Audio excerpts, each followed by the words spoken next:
Trump কিন্তু দারুণ খেলা দেখাচ্ছে। ট্রাম্পের কাছে সমস্ত খেলা পরাজিত। কি বলেছে জানেন?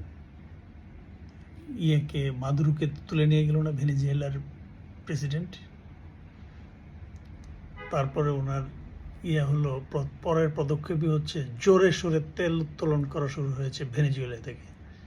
3 থেকে 5 কোটি ব্যারেল তেল কিনবে, মানে তেল দিবে আর কি কারাকাস। কাকে? যুক্তরাষ্ট্রকে।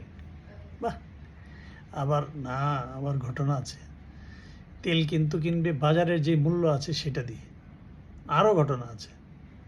ঘটনা হচ্ছে সেই টাকাটা নিয়ন্ত্রণ করবে যুক্তরাষ্ট্র।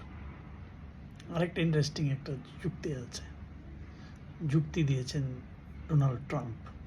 উনি বলেছেন যে তেল বিক্রি করে যে অর্থ হবে সেই অর্থ শুধুমাত্র যুক্তরাষ্ট্রের পণ্য কিনতে হবে।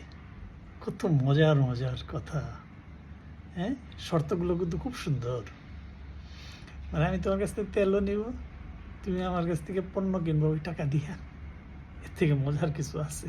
মানে তোমার সব কিছুই আমি নিব, তুমি কিছুই থাকবে না। তুমি থাকবে শুধু আঠি। আম খাবো আমি, আঠি পাবে তুমি।